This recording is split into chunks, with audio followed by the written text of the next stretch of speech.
Dans mon pays, d'où je viens, la France, il y a 4 saisons. Il y a l'hiver, il y a le printemps, il y a l'été et il y a l'automne. Dans chacune de ces saisons-là, il y a des caractéristiques très précises. Par exemple, en hiver, maintenant là-bas c'est l'hiver. Il fait très froid. Si on laisse un verre d'eau dehors de la maison, il congèle, ça devient de la glace. Il faut se couvrir parce que sinon après on commence à trembler. Il fait très froid. Et il y a la neige. La neige c'est la pluie, mais sous forme de flocons de neige. C'est de la glace qui tombe. Ensuite, juste après, il y a le printemps. Quel est le signe du printemps? C'est des fleurs. Et ça, je vous raconte, c'est la vérité. Écoutez bien. Du jour au lendemain, il y a plein de fleurs qui apparaissent de partout. Partout. Un jour, il n'y a pas de fleurs. On se lève le lendemain, il y a des fleurs partout. Des petites fleurs qui apparaissent. C'est le printemps. Les oiseaux chantent et il y a des fleurs partout. Ensuite, il y a l'été. L'été qui est très marqué par une chaleur, le soleil. Il n'est pas beau comme ici, mais il y a le soleil quand même. Et il fait chaud. Et ensuite après, il y a l'automne. Qu'est-ce qui se passe à l'automne? Regardez les cocotiers derrière nous. Regardons, nous tous. Regardez, vous voyez les cocotiers là-bas? Ou les palmiers, excusez-moi. Les cocotiers aussi. En France, toutes les feuilles tombent par terre à l'automne. Du coup, les arbres, elles sont toutes sèches, toutes petites, parce qu'il n'y a plus de feuilles. Ce sont les signes que l'automne est arrivé. Donc pour chacune de ces saisons-là, il y a des signes. Soit il fait froid, soit il y a des fleurs, soit il fait chaud, ou soit les feuilles des arbres tombent par terre. Pourquoi je vous raconte cette petite histoire? Imaginez maintenant qu'il y a un très grand événement qui va arriver. Le plus grand événement de tous les temps. Et que personne ne sait. Et qu'il n'y a aucun signe. Ce serait triste, n'est-ce pas? Imaginez, la plus grande chose, le plus grand événement. Et il n'y a pas de signe. C'est terrible, n'est-ce pas? Oui ou non? Oui, c'est terrible. Mais ne vous inquiétez pas. Le plus grand événement qui va arriver sur terre, il a des signes. Amen. Amen, Amen, peuple de Dieu. Amen. Jésus-Christ va revenir bientôt et il a donné des signes. Amen. Amen. Et ce matin, j'aimerais voir avec vous quelques-uns de ces signes-là. Jésus a donné plus de 20. On va voir aujourd'hui une quinzaine des signes de la fin du monde. Qui aimerait savoir quand ce sera la fin du monde? Lève la main. Qui aimerait savoir? Qui aimerait savoir? Lève la main, lève la main. Eh bien, Jésus a donné des signes. C'est une bonne nouvelle. Amen. Amen. Est-ce que vous voulez venir avec moi dans la parole de Dieu pour les découvrir? Oui? Oui. Amen. Avançons alors. Jésus nous dit dans la parole de Dieu, dans le livre de Jean, est-ce que vous voyez bien?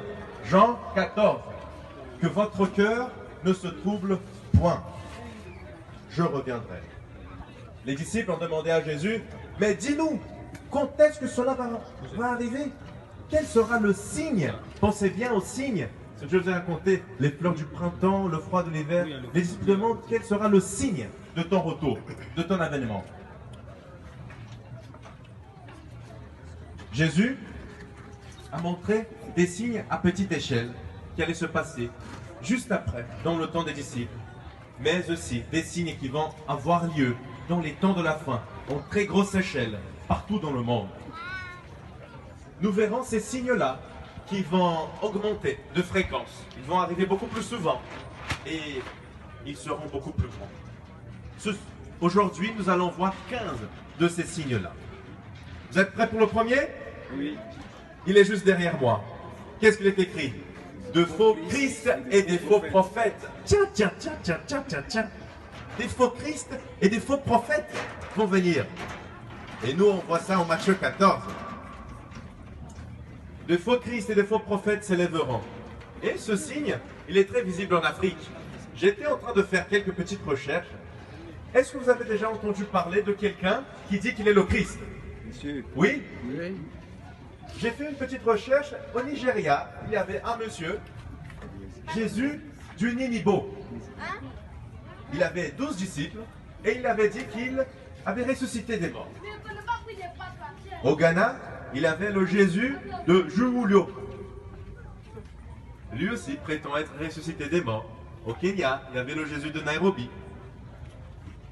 Deuxième signe, conflit international.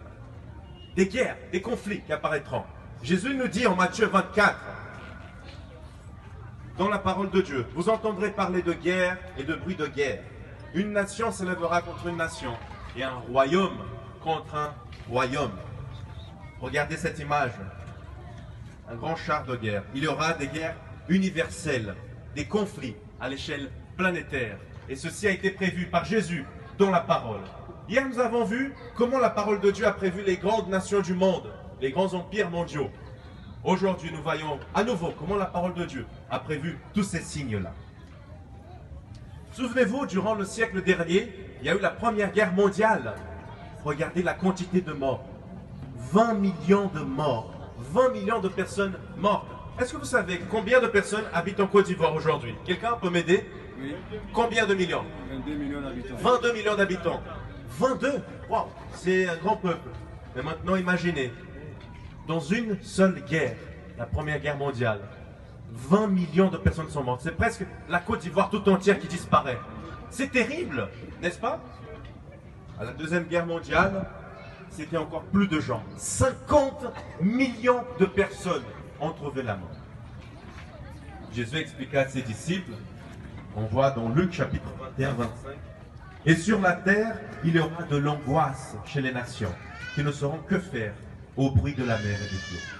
Monter en puissance militaire nous indique que le royaume de Dieu est proche. Amen. Amen. Bientôt nous aurons la délivrance. Amen. Amen. Bientôt il n'y aura plus de guerre. Amen. Amen. Bientôt il n'y aura plus de soldats. Amen. Amen. Et il n'y aura plus de malheur. Gloire au Seigneur. Troisième signe, potentiel d'autodestruction totale. Jésus reviendra quand la terre aura un potentiel de se détruire total. Jamais dans l'histoire, la race humaine n'a eu la capacité de s'autodétruire. Mais aujourd'hui, avec la bombe atomique, avec les guerres thermonucléaires, cela est devenu possible. Et la Bible nous dit en Apocalypse 11, verset 18, le Christ viendra pour faire quoi? Pour détruire ceux qui détruisent la terre. Aujourd'hui, j'ai une bonne nouvelle pour vous. Aujourd'hui, j'ai une bonne nouvelle pour Mikao. Amen. Amen. Jésus est en route. Amen. Jésus arrive. Amen. Il est à la porte. Il frappe. Est-ce qu'on va ouvrir aujourd'hui notre cœur à Jésus? Est-ce que tu es prêt à ouvrir la porte de ton cœur pour que Jésus rentre aujourd'hui? Amen. Qui veut ouvrir la porte de son cœur dit Amen. Amen. Amen. Ceci est une source d'espérance, chers frères, pour un monde qui est en crise. Quatrième signe, nous avançons très vite, des accords de paix fragiles. La Bible dit dans 1 Thessaloniciens, chapitre 5, verset 3, quand les hommes diront paix et sûreté, alors une ruine soudaine les surprendra et ils n'échapperont point. Les politiciens signent des accords de paix insignifiants. On signe aujourd'hui la paix, dans une semaine, il y a toujours des rafales, des tirs, des guerres, des révolutions encore. Cette paix ne dure pas. Cinquième signe, les famines. Jésus dit dans Matthieu chapitre 24, verset 7, « Et il y aura en divers lieux des famines et des tremblements de terre. » Dans la plupart des pays développés, nous avons la possibilité de nous nourrir de façon équilibrée. Mais, chers amis, tous les jours, des petits-enfants meurent de faim. Des centaines de milliers de personnes ne peuvent pas se nourrir convenablement, n'ont pas quoi manger. Et ça dans plusieurs parties du monde. Selon les études menées par les Nations Unies sur l'environnement, 3 milliards d'hectares de terre où on peut planter des choses et manger ces choses-là ont été détruites par l'homme depuis 50 ans. C'est horrible. La technologie, l'industrialisation, la science, qui prétend apporter tant de bonnes choses, détruit notre terre. Les écologistes sont inquiets. Regardons dans nos contrées, dans certains pays, comment elle est la réalité.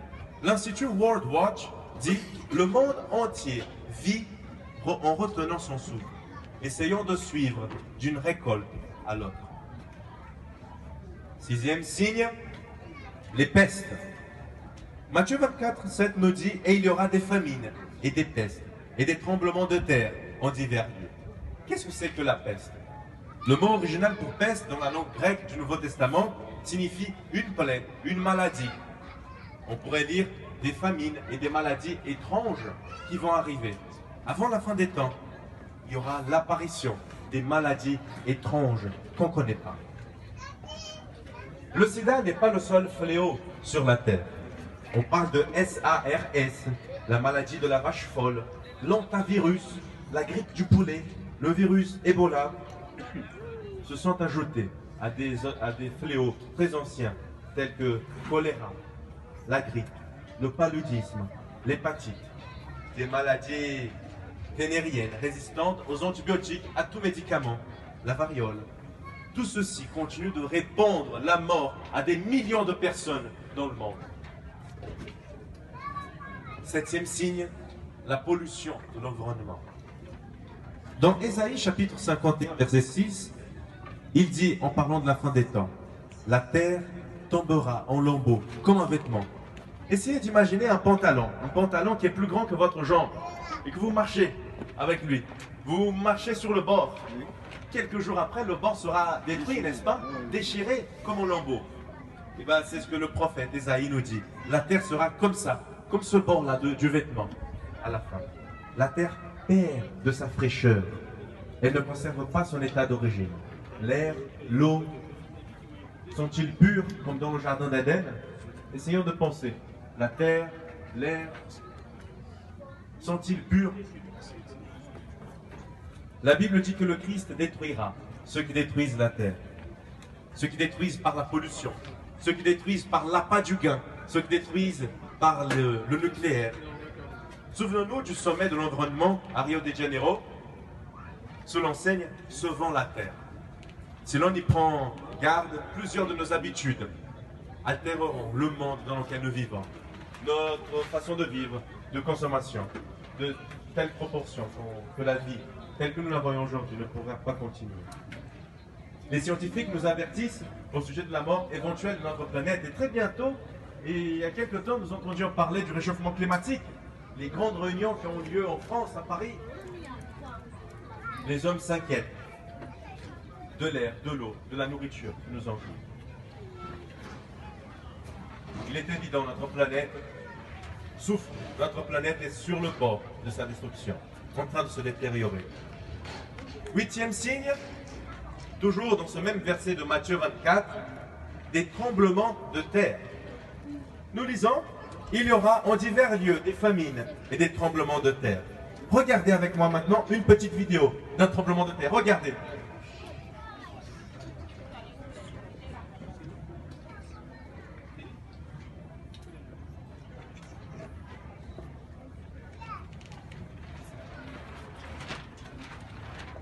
Des villes entières qui sont détruites, des maisons qui tombent par terre. Selon le Centre des sciences géologiques, il y a une augmentation dramatique du nombre des tremblements de terre.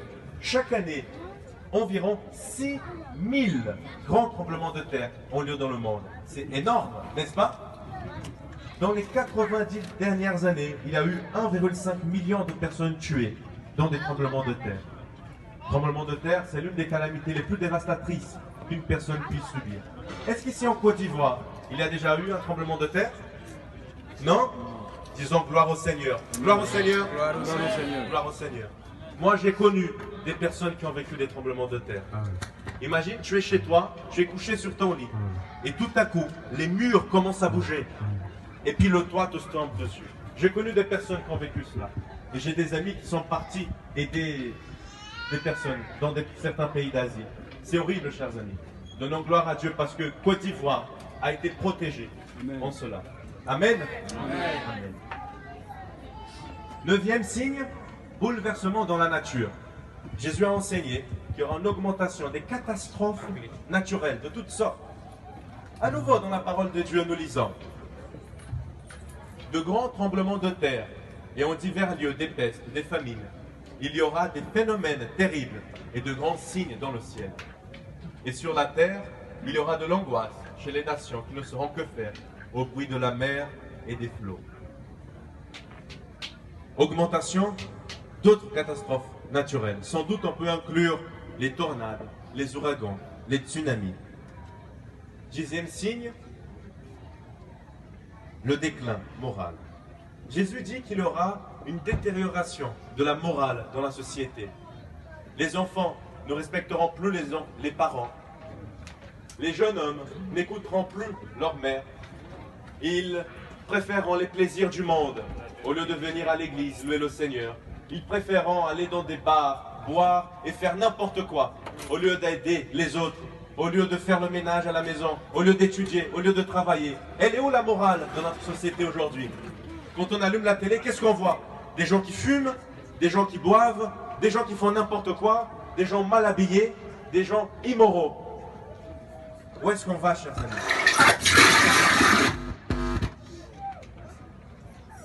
En Matthieu 24, 37, on lit « Ce qui arriva du temps de Noé arrivera de même à l'avènement du Fils de l'homme. Comme au jour de Noé, la terre fut détruite. À l'époque, c'était par l'eau. Cette fois-ci, ce sera par le feu. À quoi les jours de Noé se ressemblaient-ils?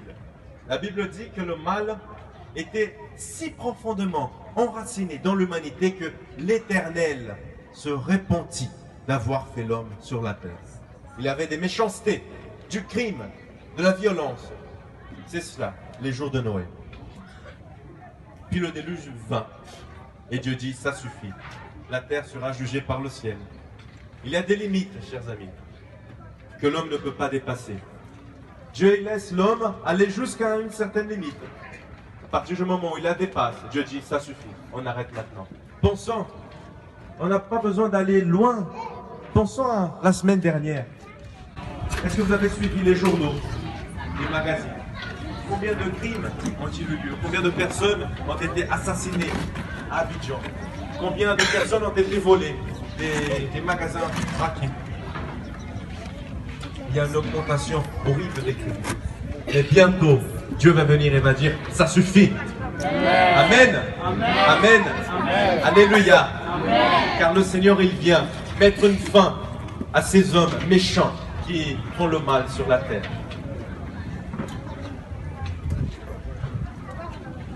Les hommes mangeaient, buvaient, se mariaient leurs enfants, jusqu'au jour où Noé entra dans l'arche. Et ils ne se doutèrent de rien. On voit dans la parole de Dieu, livre de Matthieu, jusqu'à ce que le déluge vint. Et les enfants s'arrêtent. Il en sera de même à l'avènement du Fils de l'homme. Que veut dire se marier, marier ses enfants? Est-ce qu'il avait un problème avec le mariage? Bien sûr que non. C'était une mauvaise utilisation du mariage. On se marie, on prend le divorce, on se marie, on divorce, on commet l'adultère, on est avec les autres, on ne respecte pas l'essence du mariage. Et qu'est-ce qu'on voit aujourd'hui de nos jours? Qu'est-ce qu'on voit aujourd'hui? Des comportements débauchés. C'est la crise du mariage. Les statistiques, chers amis, et là je vais vous donner des chiffres qui sont très tristes. Regardez avec moi. J'ai envie de pleurer quand je vois cela. En 1900, il y avait un divorce pour chaque 12 mariages. En 2000, il y a combien? Regardez et dites-moi. Un divorce pour 2 mariages. Demandons la miséricorde de Dieu sur nos familles. Demandons miséricorde, Seigneur. Miséricorde, Seigneur. Miséricorde, Seigneur. Protège nos familles. Protège nos familles. Pour tous les mariés, dites, protège mon mariage. Protège mon mariage. À nouveau, protège mon mariage. Protège mon mariage. Car les jours où nous vivons, ils sont mauvais. À chaque 2 couples de jeunes gens heureux qui disent s'aimer pour toujours, qui se marient, un à chaque 2, quelques années plus tard, va demander le divorce, va nier les vœux d'amour. Et cet amour qui était dit éternel dure quelques années après. C'est la crise du mariage. On voit une croissance énorme d'adolescents qui ont des grossesses maintenant. L'immoralité sexuelle nous est enseignée à la télévision. Regardez les films les films de Hollywood, les films que nous laissons nos enfants regarder. C'est l'immoralité partout. Et ce sont des images qui rentrent dans notre tête et puis c'est difficile de les sortir. La Bible dit dans Genèse, chapitre 6, verset 5, toutes les pensées de leur cœur, de ces gens à l'époque là-bas, se portaient chaque jour uniquement vers le mal. Toutes les pensées. 11e signe, multiplication des crimes et de la violence. La Bible nous dit qu'au jour de Noël, la violence était très répandue. La terre, la Bible nous dit, était corrompue devant Dieu. La terre était pleine de violence. Et Matthieu 24, 12 prophétisait, et parce que l'iniquité se sera accrue, la charité du plus grand nombre se refroidira. Imaginez si tous les habitants de Mikao se levaient tous les matins et se disaient, aujourd'hui, je veux faire du bien à au moins une personne. Imaginez, tous les habitants de Mikao, aujourd'hui, je veux faire du bien à une personne. Je vais faire de la charité. Je vais préparer un repas et donner à quelqu'un qui n'en a pas. Je vais acheter un vêtement et donner à quelqu'un qui n'en a pas. Imaginez, combien Mikao serait transformé du jour au lendemain. Est-ce que vous voulez que cela se passe ici à Mikao? Oui. Dites Amen. Amen, Seigneur Jésus. C'est seulement Jésus qui peut transformer la vie de Mikao. Il n'y a que Jésus qui peut mettre cette envie de aider le prochain dans le cœur de l'autre. Parce que l'homme, on ne veut pas aider l'autre. Je ne veux pas aider mes voisins. Moi, je veux gagner beaucoup d'argent et acheter une moto.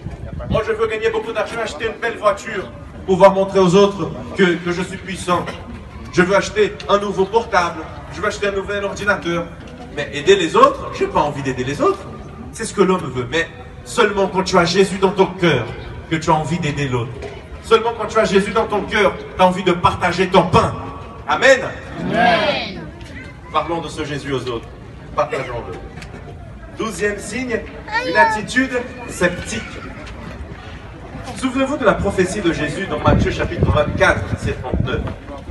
Et ils ne se doutèrent de rien, jusqu'à ce que le déluge vint et les emporta tous. Noé, pendant 120 ans, a construit l'arche et a donné un témoignage avec sa vie. Cependant, ce peuple qui était autour de lui n'écouta point.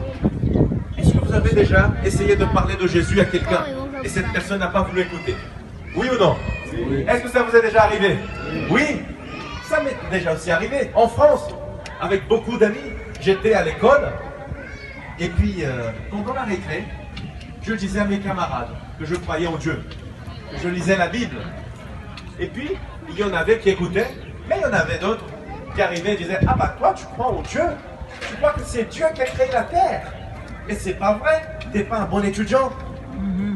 Et puis il y en avait d'autres qui venaient, et puis on écoutait, on discutait ensemble. Et ils voulaient étudier la Bible. Il y a un examen qui a lieu à la fin de l'année. Il s'appelle le brevet. En France. Et puis on se préparait pour ce brevet-là. Et vous savez ce que j'ai dit à mes amis? J'ai dit, écoutez, je vais prier pour que Dieu m'aide à étudier pour cet examen-là. Il y en a qui ont rigolé sur moi, et puis il y en a d'autres qui n'ont rien dit. Il y avait le premier examen, juste avant. Devinez ce que j'ai fait. Je suis allé aux toilettes. J'ai prié, je demandais, Seigneur Jésus, s'il te plaît, aide-moi pour cet examen. Il y avait beaucoup de choses à étudier. Et je demandais au Seigneur, montre-moi ce que je dois étudier. Et puis j'ai senti dans mon cœur que je devais étudier le chapitre 8 du livre. J'ai ouvert mon livre, j'ai étudié le chapitre 8. Quand j'arrive devant l'examen, quel chapitre est-il tombé? Le chapitre 8. Le chapitre 8. Gloire au Seigneur. Le Seigneur écoute la prière de ses enfants. Amen. Que s'est-il passé après? J'ai donné un témoignage, parce que là, il y a un point important. Quand tu pries, quand Dieu répond, quand la bénédiction arrive, il ne faut pas garder pour soi. Il faut témoigner. Amen. Amen. Il faut témoigner. On ne peut pas garder cette bonne nouvelle pour nous. Et du coup, j'ai dit à mes amis, à la sortie de l'examen, écoutez, je me suis assis dans un banc à côté d'eux. Écoutez, juste avant l'examen, j'ai prié.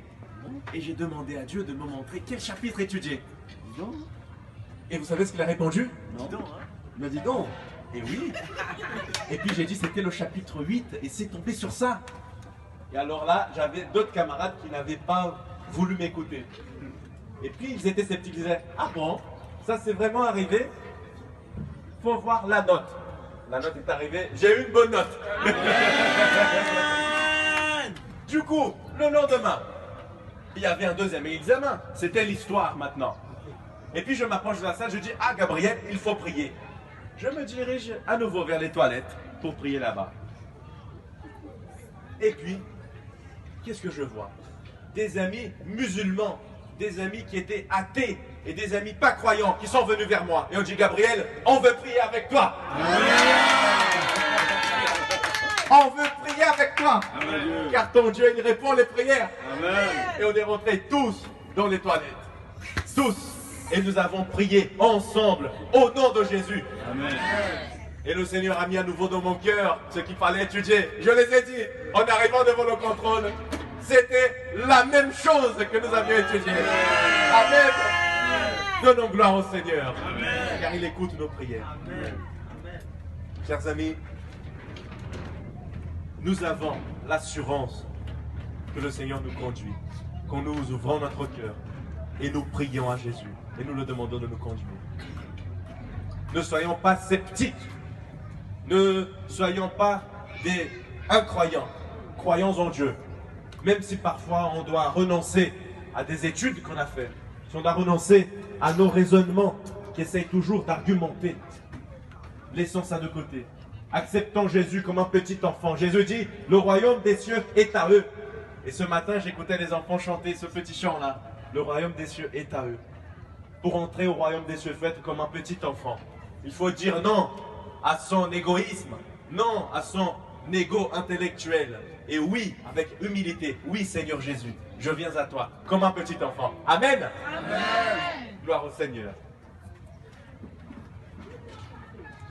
À nouveau, la parole de Dieu nous dit, en 2 Pierre, chapitre 3, verset 3, « Il viendra des moqueurs avec leur raillerie, disant, où est la promesse de son avènement ?» Les moqueurs disent, « Nous avons toujours eu des guerres, mais il y a toujours eu des calamités, il y a toujours eu des famines, des tremblements de terre. » Ils disent toujours ça, il y a toujours eu. Et ils ferment les yeux.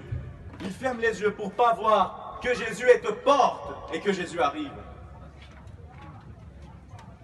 13e, en 2 Pierre 3.3, juste avant, la Bible nous dit, il viendra, voilà, des moqueurs en disant, où est la promesse de son avènement? Ne nous décourageons pas lorsque nous rentrerons chez nous et nous voudrons partager cette parole et les autres diront, je ne te crois pas. C'est pas vrai. Quand vous écoutez quelqu'un vous dire cela, soyez encore plus raffermis dans votre foi. Amen. Amen. Car c'est encore un signe qui est accompli. Amen. Signe 13, et c'est quelque chose que nous voyons aujourd'hui, malheureusement, beaucoup dans notre société. L'amour du plaisir. 2 Timothée, chapitre 3, verset 4. À nouveau, la parole de Dieu nous dit, des hommes aimant le plaisir plus que Dieu. Les stades de foot, les casinos, ils sont pleins à craquer. Essayez de voir à Abidjan, là, les boîtes de nuit, les maisons de musique, ils sont pleines à craquer. Avec des jeunes qui sont en train de donner leur vie au mal et en train de dire non à Jésus. On doit prier pour ces gens-là qui sont en train de se perdre et on doit aller leur annoncer le salut. Las Vegas, aux États-Unis, est l'attraction touristique numéro 1 aux États-Unis. Les clubs, les boîtes de nuit, les bars ne manquent jamais de clientèle. La Bible nous dit qu'au dernier temps, au dernier jour, juste avant le retour de Jésus, les hommes et les femmes considéreront leur corps comme le temple du plaisir au lieu de le considérer comme le temple de Dieu. Il n'y a plus de personnes qui aiment le plaisir que des personnes qui aiment Dieu et la spiritualité. Miséricorde, Seigneur. Demandons miséricorde. Miséricorde, Seigneur. Miséricorde, Seigneur. Miséricorde, Seigneur. Car les temps que nous vivons, ils sont mauvais. Mais gardons espoir. Jésus est aux portes. Amen. Amen. Jésus est aux portes. Des milliers de jeunes, mes amis, luttent contre la dépendance, luttent contre la drogue. La consommation de cocaïne, de cannabis, de marijuana continue d'augmenter à chaque jour. Des millions de nos jeunes valeureux luttent malheureusement contre la dépendance de la drogue. Ils sont victimes d'une société qui a plus d'amour pour le plaisir et pour les vices que pour Dieu. Les médias font l'exaltation du sexe, de l'immoralité et de la drogue. Ils sont plus amoureux des plaisirs que des dieux. Les prophéties de la Bible se réalisent sous nos yeux. Signe 14, une incertitude économique. On sort de la chute de la moralité de la société et on arrive à la chute de l'économie. Signe 14. Jésus dit que l'un des signes de son proche retour concernerait justement le monde économique. Lisez avec moi Jacques, chapitre 5, versets de 1 à 5, dans la parole de Dieu.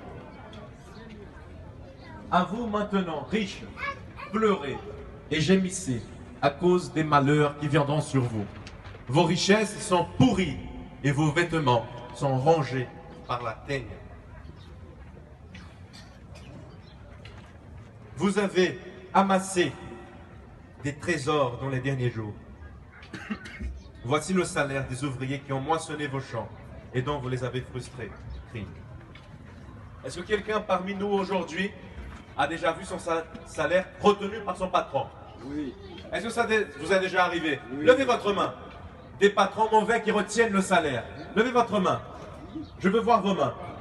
Je vais prier pour vous, spécialement. Levez bien haut, pour que le Seigneur vous bénisse. Car le ouvrier mérite son salaire. Amen. Il ne faut pas retenir son salaire. Et ici, nous avons un signe de la parole de Dieu. Dans le temps de la fin, les patrons, les riches, vont retenir le salaire des ouvriers qui ont besoin de cela pour vivre. Mais cela ne va pas rester comme ça. Jésus vient faire la justice. Amen. 15e signe. Et là, je me réjouis. Et là, je peux sourire. Car il est en train de s'accomplir. Ici, à Mikao, maintenant, l'évangile sera prêché au monde entier. Amen. Amen. Amen. Quand vous le verrez, Jésus nous dit, sachez que j'arrive bientôt. Amen. Sachez que mon retour est proche. Matthieu chapitre 24, 14 dit, cette bonne nouvelle sera prêchée dans le monde entier pour servir de témoignage à toutes les nations. Alors viendra la fin. Amen. Amen. Gloire à l'Éternel. Gloire à l'Éternel. Apocalypse 14, versets 6 et 7 dit, je vis un autre ange qui volait par le milieu du ciel, ayant un évangile éternel, pour l'annoncer aux habitants de la terre, à toute nation, à toute tribu, à toute langue et à tout peuple. Il disait d'une voix forte, craignez Dieu, donnez-lui gloire, car l'heure de son jugement est venue. Et adorez celui qui a fait le ciel, la terre, la mer et les sources d'eau. Vous souvenez-vous de ces événements des dernières années, autour des années 90, la chute du mur de Berlin. Regardez la vidéo autour de moi. On est en train de détruire le mur qui a séparé la capitale de l'Allemagne en deux, RDA, RFA. Regardez, en un soir, les gens ont construit un mur au milieu de la ville et ont séparé des familles, des amis. Plusieurs années plus tard, ils ont détruit ce mur. La fin de 70 ans de communisme, d'oppression. Presque instantanément, les prières du peuple de Dieu ont été exaucées. Des hommes et des femmes d'une Europe communiste entendirent l'évangile et furent baptisés. Regardez l'image derrière moi. En Chine, des dizaines de milliers de personnes se font baptiser chaque année. Des portes s'ouvrent pour la proclamation de l'évangile.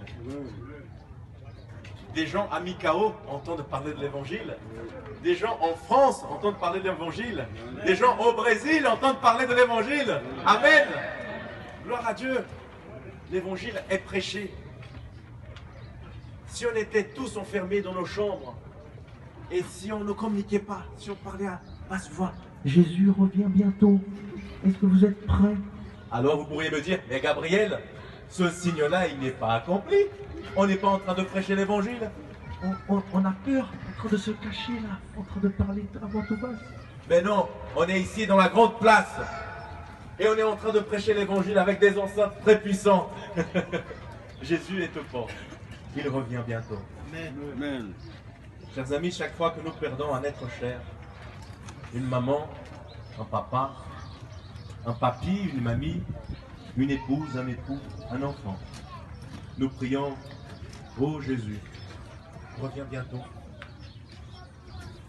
En voyant le journal, la télé, sur les famines, sur le terrorisme, sur les catastrophes naturelles, sur les enfants mal nourris, sur des tremblements de terre, où des milliers de personnes retrouvent la mort, sur des tsunamis où des gens sont noyés, des ouragans, des tornades. Nous prions, ô Jésus, reviens bientôt. Lorsque Jésus reviendra sur les nuées du ciel, lorsque nous lèverons notre tête et nous verrons ce beau nuage s'approcher de plus en plus, et cet être de lumière qu'est Jésus en plein milieu arriver, ce sera la fin de tous ces malheurs-là. Amen. Amen. Amen. Amen. Il n'y aura plus de péché, il n'y aura plus de souffrance. Les signes qui nous entourent et tous ces signes que nous venons de voir, il y en a plus encore, mais pour ce matin ce sera tout ce que nous verrons, nous indiquent que Jésus est aux portes. N'oubliez pas cela, Jésus revient bientôt. Amen. Amen. Jésus revient, il est là, il s'approche. Ne laissez jamais cette promesse sortir de votre cœur, car c'est notre seule assurance dans ce jour, dans ces jours mauvais, dans ces temps mauvais. C'est ce retour de Jésus. Est-ce que nous sommes en train de faire attention à ces signes-là? Est-ce que nous voulons mettre notre vie vraiment en relation avec Dieu pour être prêt pour ce jour-là? Est-ce que je me lève chaque jour en disant Jésus peut revenir aujourd'hui? Est-ce que ma vie est d'accord avec la Bible, est d'accord avec le plan de Dieu pour moi, est d'accord avec ses commandements, ses 10 commandements?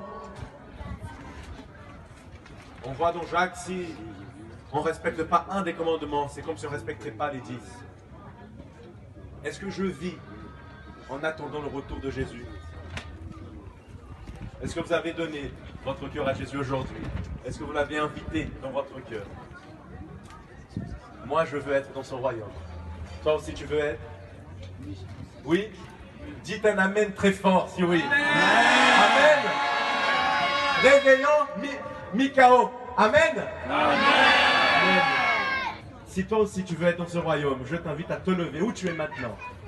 Lève-toi et nous allons prier ensemble, car Jésus revient bientôt.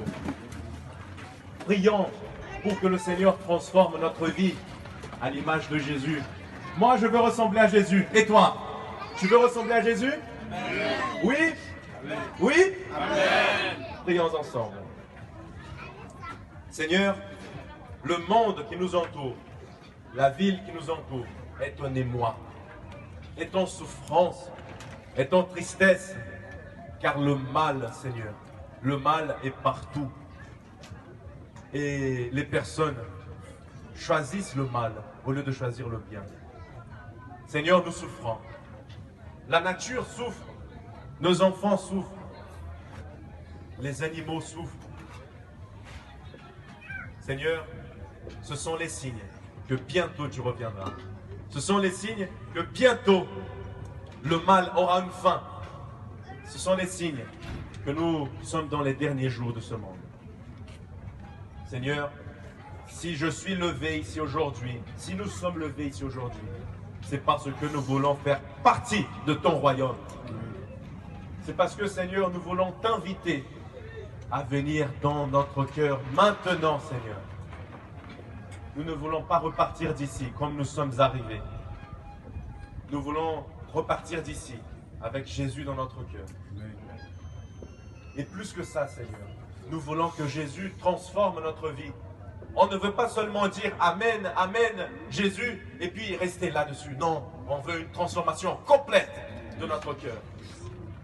On veut être des personnes honnêtes, des personnes fidèles aux maris, fidèles aux épouses, des bons parents qui élèvent bien les enfants, des personnes qui ne sont pas violentes, des personnes qui ont des paroles aimables, des personnes, Seigneur, qui montrent aux autres que Jésus est vivant. Jésus est vivant dans mon cœur. Bénis la ville de Mikao. Bénis ces personnes qui sont en train d'écouter ces paroles. Qu'elles puissent croire en Jésus et donner leur vie à Jésus et être sauvées et faire partie de ce royaume éternel qui arrive bientôt. Honneur, gloire à toi, Jésus. Reviens vite, nous te prions. En ton nom. Amen. Amen. Amen. Amen.